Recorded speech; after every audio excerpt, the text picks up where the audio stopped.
When using Elasticsearch, we often generate a lot of valuable data. This data is not only useful for real-time search, but also for our data analytics and machine learning systems.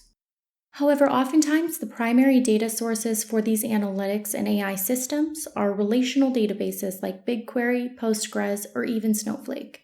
How we input data into these databases for analytics is crucial. So, we aim for a production-grade, serverless, and robust approach. We'll demonstrate how to achieve this using serverless PySpark pipelines on Dataproc.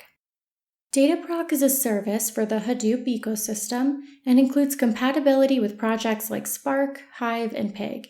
It allows extract load or extract transform load pipelines with relatively little code.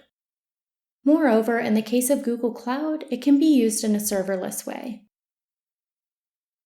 In this video, we're going to show you how you can cost-effectively use your Elasticsearch data in your intelligent systems.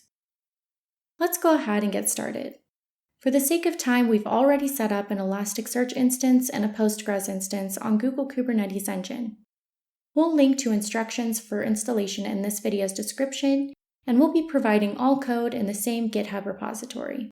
There's a good chance if you're following along in this video that you already have an Elasticsearch instance that you want to use. If not, we'll provide links to 2 videos about how to install Elasticsearch and Postgres on GKE. However, this video's focus is not about setting up the systems from scratch, so we'll move forward with these 2 systems already running. We're using internal load balancing for both our source and destination data stores. You'll have the same setup if you follow the README that we've linked. We can see the Postgres and Elasticsearch internal load balancers here, along with the corresponding internal IPs for those systems. We'll be using the Cloud Shell IDE for simplicity, but you can follow along as long as you've authenticated with Google Cloud in a local IDE.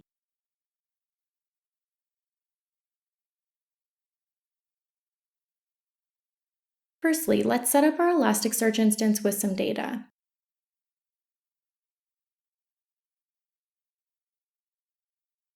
We're using the official Elasticsearch Python SDK to generate some random data and add it to this test index.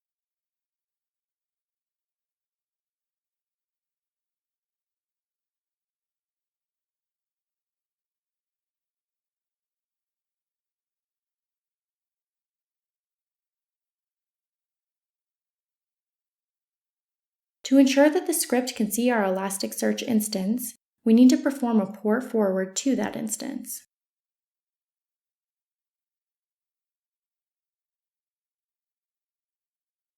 Next, we'll set up our PySpark code for the ETL, extract, transform, load pipeline.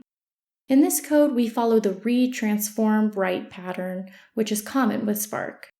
We read data from our Elasticsearch instance, perform a simple transformation of creating a calculated date field, and then write this to Postgres. Note that we use the internal IP addresses for both Postgres and Elasticsearch, which must be accessible from our serverless PySpark job. Now let's go ahead and download the pipeline code and some jar files required for Elasticsearch and Postgres integration. The first step on our journey is to snatch the Elasticsearch plugin from the treasure trove known as Maven Central. We need to be careful when it comes to versions here. 30 is our signal that the plugin works with Spark 3, and 2.12 indicates that we should use Scala 2.12. If you navigate through the official web pages of Elasticsearch and Elasticsearch Hadoop, you'll find that the downloads focus on Scala 2.11, a potential stumbling block since our serverless PySpark system calls for nothing less than Scala 2.12. Next on the agenda is laying our hands on the Postgres driver, and specifically the Java 8 version of the 42.6.0 driver. Both of these jars are saved in the provided GitHub repository, but we recommend using the latest versions on Maven Central and the Postgres website. If you're not in possession of a cloud storage bucket yet, you'll need to create one. Default settings will suit you just fine. The only requirement is a globally unique name. Feel free to tweak the region and storage class to cut down the costs, but the charges will be relatively small regardless if you're not storing much data. So we now have our bucket and have placed our fresh jar files into it. At this point, you should be armed with your serverless PySpark script, the Postgres jar, and the Elasticsearch jar.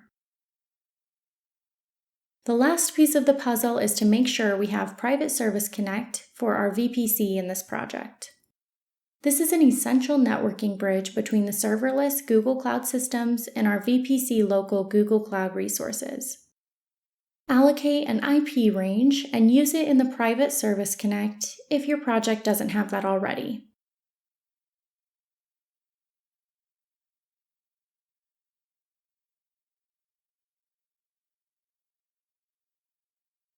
Time to get this running.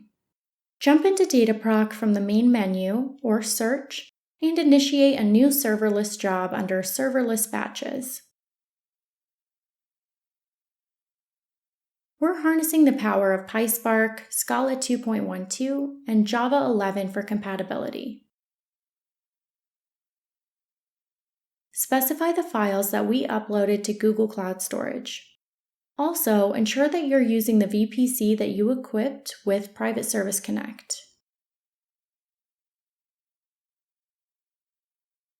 Before we fire off the job, let's inspect the Postgres instance for any existing records. Once we confirm that it's empty, we can check back later, post-run, to compare.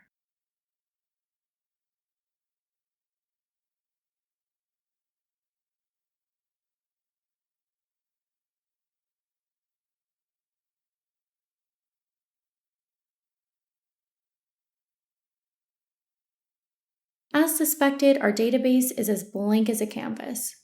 Let's now fire off our PySpark run and see what takes shape on top of that canvas.